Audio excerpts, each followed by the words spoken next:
Hi, I'm Jake Bruton with Aero Building, and today on the Build Show, we're going to talk about foundation insulation and GPS insulation. Let's do that now. All right, so today's conversation is about insulation on our foundation. So this is our Hilltop Aero house. We have a 26 by 26 pit basement behind me. You can't see the insulation even though the insulation's installed because we don't put it on the outside of the building. I understand completely and fully, in theory, how putting it on the outside of the foundation is a good thing for warming that concrete wall, for bringing that concrete inside the envelope, for making it a little bit more comfortable in our house. However, I don't believe that we should put the products, even if they're approved, on the outside of our foundation. If we put it on the outside and then we bury it, we have no way to inspect it, we have no way to replace it or repair it without excavating the foundation.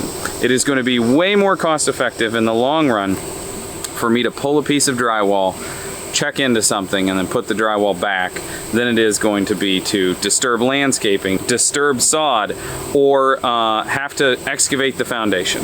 It just doesn't make good sense. And if it's out there where I can't inspect it or repair it, I can't guarantee that it's still there even.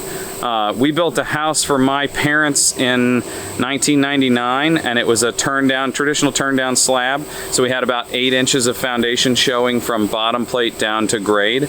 And what we did was we took XPS insulation, glued it to the outside of the foundation, and then we covered that with aluminum brake metal. It looked really nice. It did a great job warming that foundation. However, when we pulled that stuff off a few years later, it was gone. The insulation was missing. There was a tiny amount of it left, but there wasn't any discernible R value remaining. It had been eaten by bugs. It had pathways cut in it for snakes or mice. It just wasn't there, and it was covered up and outside of our foundation. So we had no way to inspect it, and we had no way to know that it wasn't working. I know that a lot of building science people will recommend putting it on the outside. I'm going to tell you, this is a point where durability is also key, not just the building science side, and it's just not a good idea to put it out there. That being said, the manufacturer Halo that we're going to talk about today, they do allow you to put their Subterra product outside. I'm just making a recommendation that from a durability standpoint, I would rather see things on the inside. So we're using 2 different products here. In the past, you've seen us use EPS. This is GPS, not global positioning satellite, but graphite polystyrene. It is basically EPS that's had graphite added to it.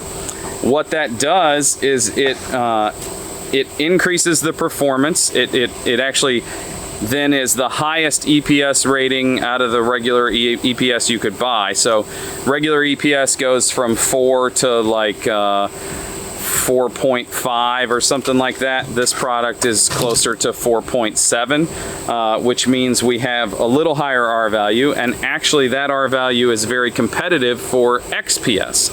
So the XPS, you always see it as rated as R5, but if you are someone watching this video in Canada, you know that that's not true. The actual R value is 4.7. That's the way they make them label it in Canada because they believe that that's the more realistic R value after a few years, because that thermal degradation in the R value. The GPS product does not lose its R value over time. It maintains its R value. It's also not going to have issues with size. It really is an interesting product from a building science perspective. I mean, I was really surprised when I learned about it that I didn't know about it. I noticed a few years ago that BASF had developed a GPS, and this is just an extension of that product as well. It's from a reputable manufacturer. It's a good quality product. So let's talk about the 2 products that we're using on site.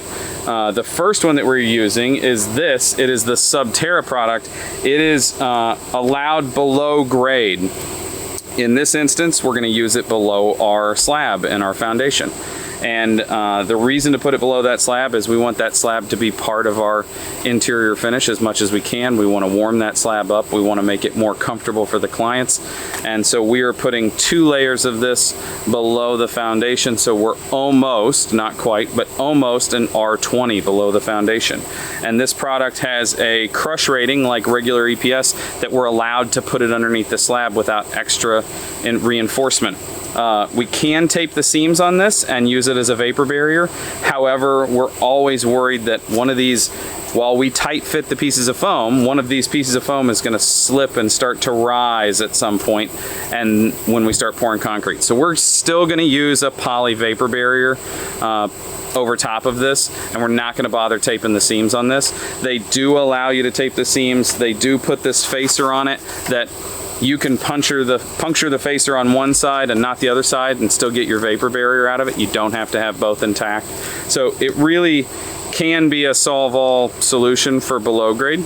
The next product we're going to talk about, it's shiny, and it's their Interra product. It is not rated to be below the slab. It has a different facer on it. In fact, the facer that they put on it is a radiant barrier facer. Now, that only works if it's not touching the surface that it's against. It has to have some space to radiate that temperature back.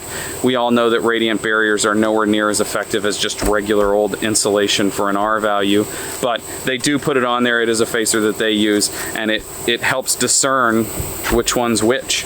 We're using 1 layer of the Interra on the walls, and then we'll have stud cavity inside of that, and then we'll have a blown-in product as a facer on that. But we are using the Interra as our vapor barrier on our walls.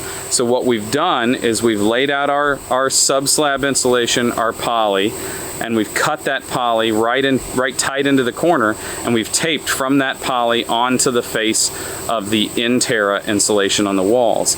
After that, we've gone ahead and taped a little bit vertically up the wall just for the moment, so that we're able to then chalk a line on that Interra product and have a good grade line for when we start pouring concrete. Now we have a continuous vapor barrier and a continuous layer of insulation. We have 1 manufacturer, we have 1 warranty. We have a high R value continuous insulation that's protected in the inside of our foundation. I think this is an absolute best practice. This is the way to do it. Continuous insulation on the inside from a good manufacturer. And check out this GPS insulation. I didn't even know it existed until recently. So until next time on The Build Show, I'm Jake Bruton. Don't forget to check out everybody else on The Build Show. That would be the illustrious Matt Reisinger, Steve Basic, Brent Hull, and my buddy Wade Paquin. We're putting up 1 video a week, which means you're getting content every day of the week from us. Don't forget to follow me on Instagram, and until next time on The Build Show, thanks for watching.